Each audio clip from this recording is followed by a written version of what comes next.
Bonjour chers élèves, je suis Mokhtar Chutigal, professeur de français du secondaire. Nous sommes passés de l'étude de la page du roman pour aborder maintenant dans la nouvelle séquence. C'est lors de l'étude de la page du roman que nous avons eu à voir le texte argumentatif. Maintenant, nous allons voir dans la nouvelle séquence le texte poétique. Parce que certaines questions sont les mêmes que pour tout autre texte. D'autres sont plus spécifiques du texte poétique également. Alors, dans le texte poétique, on va s'intéresser également aux deux points. Observer le texte et étudier le texte comme lors des études précédentes. On va commencer d'abord par l'observation du texte. Observer le texte signifie quoi? Ça signifie chercher la présentation typographique du poème, sa disposition sur la page. La présentation et la disposition là ont-elles une signification? Il faut s'intéresser également à d'autres questions pour savoir qui parle, pour qui, quand, où, et il s'agit de quoi.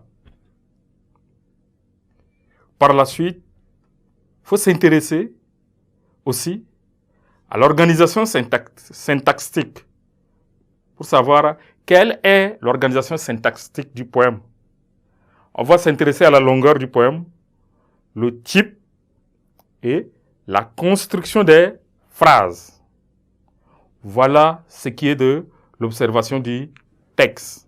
Maintenant, nous allons passer à l'étude du texte. Pour étudier le texte poétique, il faut s'intéresser dans un premier temps d'abord au rythme. Et en s'intéressant au rythme, on pose la question pour savoir, s'agit-il d'un poème régulier?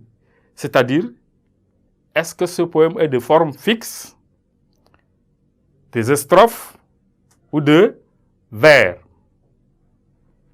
Et dans le rythme, on va s'intéresser également au vers et au verset.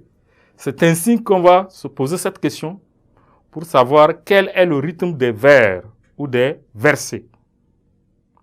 Après avoir s'intéressé au rythme, il va falloir également s'intéresser aux sonorités. Et là, à ce niveau, on va chercher à savoir si on peut identifier des systèmes sonores significatifs, des combinaisons de voyelles. C'est-à-dire, est-ce qu'il est question d'assonance ici? Ou des consonnes?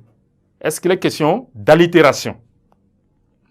Dans la poésie régulière, certaines places du vers sont plus importantes. Notamment celles qui précèdent les pauses, c'est-à-dire la césure ou la fin de vers.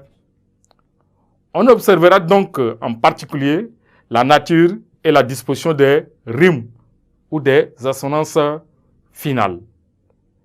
Après avoir évoqué les sonorités, il faut s'intéresser également à l'organisation sémantique. Là, à ce niveau, on cherche à savoir si on peut regrouper des termes appartenant à un même champ lexical ou constituant un réseau sémantique. Et là, il faut chercher à savoir également s'il y a-t-il des figures de style permettant le passage d'un réseau à un autre. C'est-à-dire, est-ce qu'il y a de la comparaison ou bien de la métaphore? Une fois encore, je vous dis merci pour votre attention et à nous revoir à la prochaine séquence.